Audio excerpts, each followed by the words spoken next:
हम यहाँ पे मैनेजर किम को देख पाते हैं जो किसी को ढूंढ रहे थे। तभी उन्हें एक जगह पे एक हेयर बैंड मिलता है और चलते चलते उन्हें वो लड़की मिल जाती है जिसका वो हेयर बैंड था। तभी उस लड़की से पूछते हैं, मिस ये आपका है ना? वो लड़की काफी ज्यादा घबरा रही थी। तभी उसका जो बॉयफ्रेंड होता है मैनेजर किम के ऊपर हमला करता है और अपनी शर्ट उतार देता है और उनके कपड़े भी फाड़ देता है। जिसके बाद भाई मैनेजर किम की ऐसी हालत देख के वो दोनों ही घबरा जाते हैं। मैनेजर किम की पूरी बॉडी पे ब्रूसेस थे और भाई साहब यहाँ तक कि गन शॉट्स के निशान भी। इसके बाद वो लड़का हिम्मत करके मैनेजर किंग के ऊपर हमला करता है, लेकिन वो उस पे मुक्कों की बरसात कर देते हैं और उससे कहते हैं, मेरी बेटी मिंजिन कहाँ है, मुझे बताओ। तो गाइस मैं फिर से वापस आ चुका हूँ एक और नई मानवा के साथ जो कि है मैनेजर किम। खैर अब तुम्हारा इंटरेस्ट तो बन ही गया होगा और ये मानवा भी कुछ ऐसी ही है। तुम्हारा इंटरेस्ट भाई फर्स्ट चैप्टर से ही बन जाता है। बाकी खैर और बकवास न करते हुए आज का अपना ये एपिसोड स्टार्ट करते हैं। वीडियो स्टार्ट करने से पहले तो मैं बता दूं ये वही मैनेजर किम है लुकिज्म में भी तुम्हें देखने को मिले होंगे। चैप्टर की शुरुआत पे हम देख पाते हैं मैनेजर किम अपने घुटनों के बल बैठे हुए थे और किसी से तो माफी मांग रहे थे और पीछे उनकी बेटी रो रही थी जिसका नाम है मिंजिन। और मैनेजर किम की बेटी उनके ऊपर चिल्लाते हुए बोले थे कि पापा आप ये क्या कर रहे हो, क्या आपका प्राइड नहीं है क्या? मैंने उसे पहले हिट नहीं किया था, उसने मुझे पहले हिट किया था। तभी मिंजिन की जिस लड़की से लड़ाई हुई होती है उसकी माँ बोलती देखो इस लड़की को, एक गलती करती है ऊपर से बहस भी करती है। ऐसी लड़कियों को तो स्कूल में घुसने भी नहीं देना चाहिए और स्कूल में एक कमेटी बननी चाहिए वायलेंस के अगेंस्ट और उसके रिकॉर्ड में सब चीजें लिखी जानी चाहिए ताकि सबको पता चल सके कि तुम्हारी बेटी ने क्या किया है। और ऐसे बच्चों का तो फ्यूचर भी रियून यानी पूरा खत्म कर देना चाहिए। मैनेजर किम इसका कोई रिस्पॉन्स नहीं देते, वो अपनी गर्दन झुकाए नीचे बैठे हुए होते हैं। तभी एक टीचर उनके पास आता है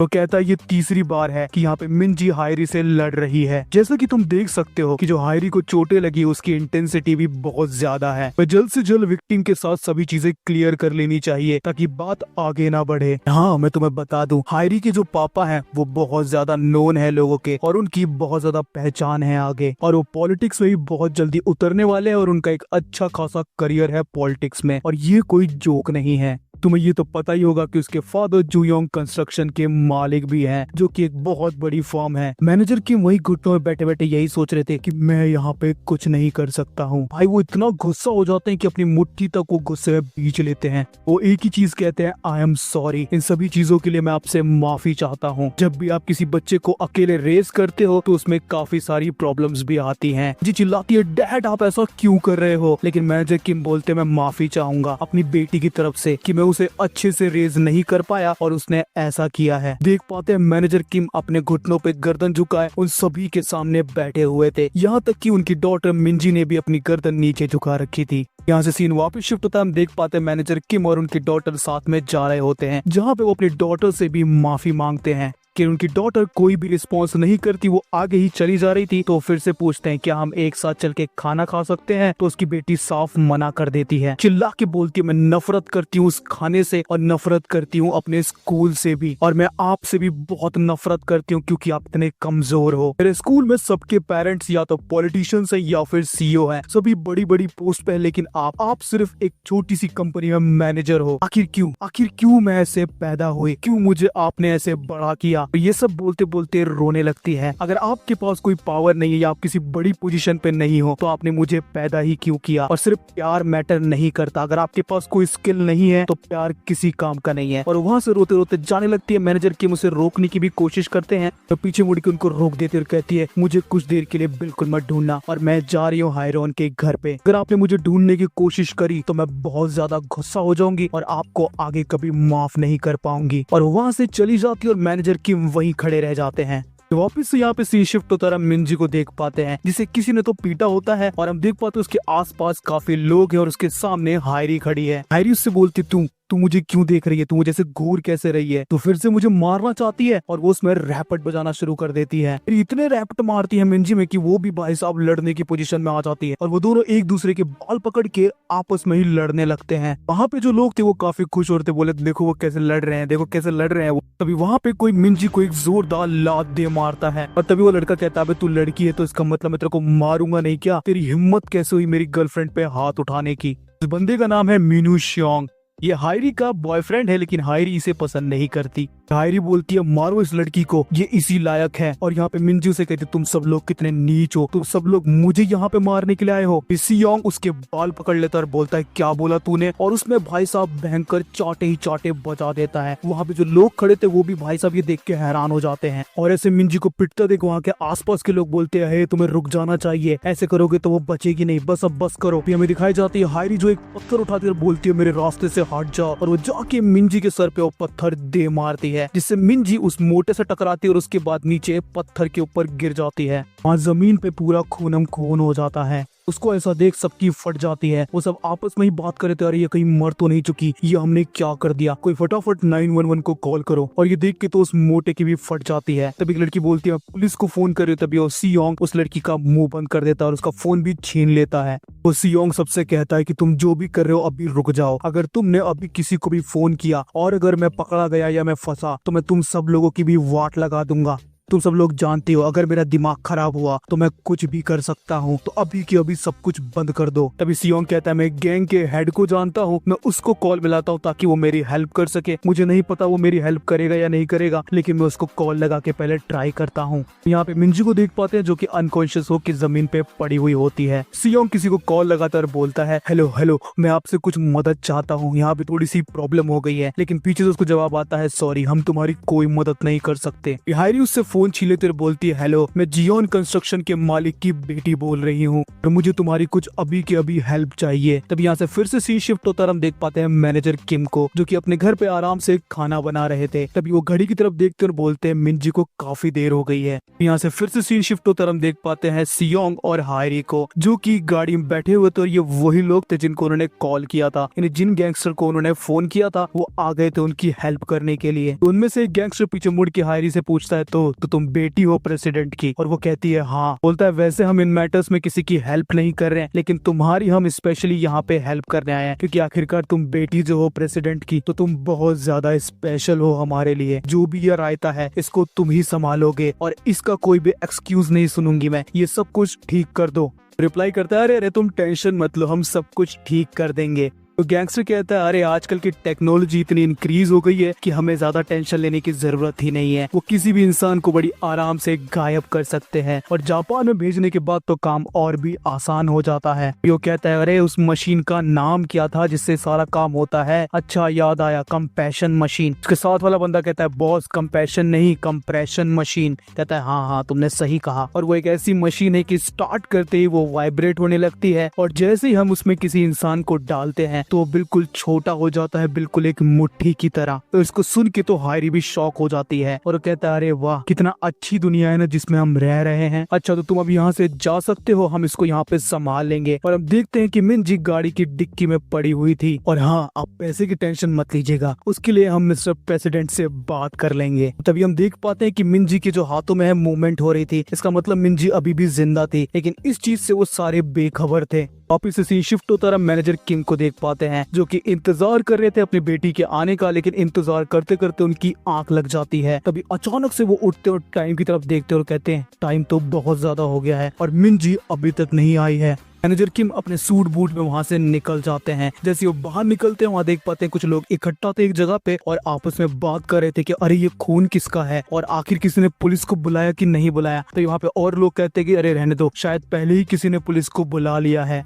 और लोग कह रहे थे कि वो लोग यहाँ पे ऐसे कैसे लड़ सकते हैं और इतना खून यहाँ पे फैला हुआ है। मैनेजर किम भी उस जगह पे जाते और देखते वहाँ पे काफी सारा खून पड़ा हुआ है। तभी उनकी नजर जमीन पे पड़ती और जमीन पे एक हेयर बैंड पड़ा हुआ था और मैनेजर किम को याद आता ये तो उसी लड़की का है जिससे मिंजी की फाइट हुई थी। तभी यहाँ मैनेजर किम हायरी को फोन लगाते और उससे पूछते हैं हेलो आप वही बात कर रहे हो ना जिससे मेरी बेटी की फाइट हुई थी, एक्चुअली जानना चाहता हूँ कि मेरी बेटी कहाँ पे है। इसकी आगे कन्वर्सेशन मेरी बताई जाती है और मिस्टर किम जो है अपना फोन कट कर देते हैं। आगे से मैनेजर किम को मिस्टर किम बोलूंगा ताकि तुम्हें भी कोई प्रॉब्लम ना हो, लेकिन तभी हम मैनेजर किम की शक्ल देख पाते हैं जो कि भाई एकदम बीस्ट मोड में जा चुकी थी। तो फोन की कन्वर्सेशन से उन्हें इतना पता चल गया था कि शायद उनकी बेटी खतरे में है। तभी यहाँ से सीन शिफ्ट होता है, हम देख पाते हैं सियोंग और हायरी को जो कि रास्ते से जा रहे थे। तभी हायरी उससे बोलती है हमें कुछ नहीं होगा ना, हम बच जाएंगे ना। सियोंग उसे बोलता है अरे तुम्हें टेंशन लेने की जरूरत नहीं है, कोई नहीं फाइंड आउट कर पाएगा। वैसे भी तुमने मुझसे कहा था ना कि उसके डैड भी एक नंबर के बेवकूफ हैं, तो मुझे नहीं लगता कि कुछ भी होने वाला है। अगर हम चुप रहेंगे तो हमारे साथ कुछ नहीं होगा। अभी फिलहाल के लिए मैं तुम्हें घर छोड़ देता हूँ। पीछे से कोई उन्हें आवाज मारता है और रुकने के लिए बोलता है। ये और कोई नहीं मैनेजर किम थे और तुम भाई देख सकते हो उनकी सिर्फ एक आवाज से ही दोनों के भाई रोंगटे खड़े हो जाते हैं। मैनेजर किम कहते हैं मुझे तुमसे कुछ पूछना है, मैं मिंजी का डैड हूँ, मैं मिंजी को ढूंढ रहा हूँ, क्या तुम जानते हो उसके बारे में? कि तभी सियोंग भाई साहब उनका कॉलर पकड़ लेता और एक मुक्का हिट करने जाता है और कहता है बेवकूफ तेरे से पूरी तरीके से डर गया था। लेकिन तभी यहाँ पे सियोंग की नजर जाती है हायरी पे, कांप रही थी क्योंकि मैनेजर किम को देख के उसकी भी फट चुकी थी। और तभी सियोंग मैनेजर किम से बोलता है हम नहीं जानते ये मिंजी कौन है, इस नाम की लड़की से हम कभी नहीं मिले, तो हमें अकेला छोड़ दो। तो मैनेजर किम वही हेयर टाई निकालते और हायरी को दिखा के बोलते हैं हेलो मिस, ये तुम्हारा ही है ना, मुझे ये वहाँ पड़ा मिला जहाँ पे बहुत सारा खून था।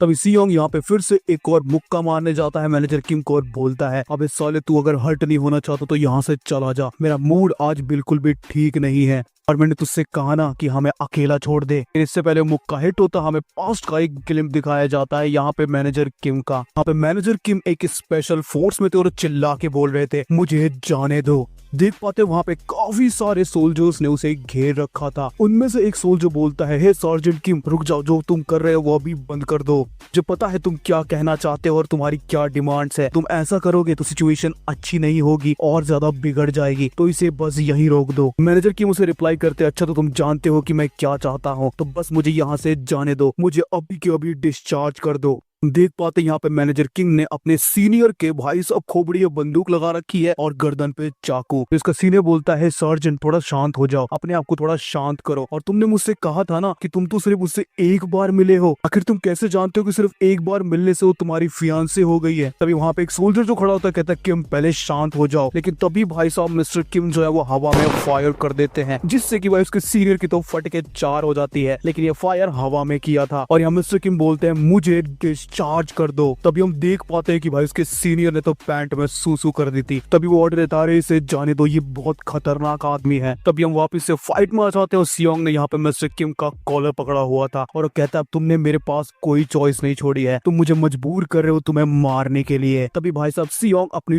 टी शर्ट निकाल देता और हम देख पाते हैं उसकी पूरी बॉडी पे टैटू थे।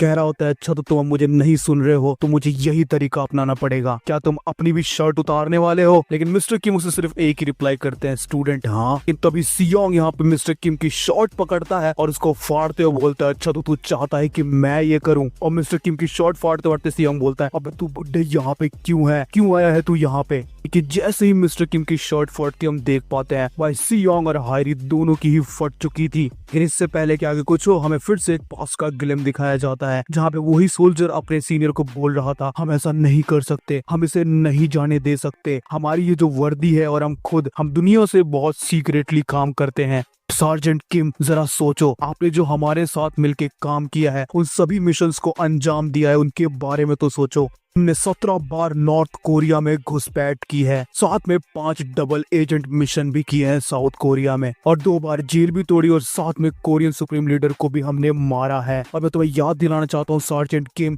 कि नॉर्थ कोरिया में तुम मोस्ट वांटेड हो, तुम बाहर निकलते ही मारे जाओगे। तुम्हें ये चीज तो याद ही होगी ना कि चाइना और रशिया में तुम्हारे लिए एक स्पेशल टीम हायर की गई है सिर्फ और सिर्फ तुम्हें पकड़ने के लिए। हम ये कैसे मान ले कि तुम्हारे बाहर होने से कोई हंगामा नहीं होगा या तुम कोई कांड नहीं करोगे? लेकिन नहीं, हम तुमको नहीं जाने दे सकते क्योंकि सिर्फ तुम्हारी वजह से ही हम दूसरे देशों से समझौता करवाते हैं। वापिस से हम फाइट पे जाते हम देख पाते हैं कि मैनेजर किम की जैसी शर्ट फटते और उनकी बॉडी देख पाते हैं, उनकी बॉडी पे बहुत सारे ब्रूसेस थे और यहाँ तक कि गन के निशान भी। सियोंग की तो भाई सिर्फ उनकी बॉडी देख के ही फट चुकी होती है, लेकिन इससे पहले कि वो कुछ रियलाइज करता मिस्टर किम भाई उसके ऊपर बहुत सारे मुक्के बरसा देते हैं। सिर्फ यही नहीं रुकते, उसको एक जोरदार किक मारते हैं, उसका सर जमीन पे लगने से पहले वो अपनी लात से उसका सर रोक लेते हैं। तो मिस्टर किम सियोंग से एकदम बर्जर्क मोड में पूछते हैं मेरे पास तेरे लिए सिर्फ एक ही सवाल है, मेरी बेटी मिंजी कहाँ है? और इसी के साथ अपना ये एपिसोड भी यही पे खत्म होता है। खैर कैसा लगा तुम्हें ये एपिसोड मुझे कमेंट में जरूर से बताना, और अगर इस पे अच्छा रिस्पॉन्स आता है तो तुम्हारा भाई पूरी मैनेजर की मानवा कवर करेगा। बाकी हम मिलेंगे अगले वीडियो में, वीडियो को लाइक कर देना। तब तक के लिए बाय बाय।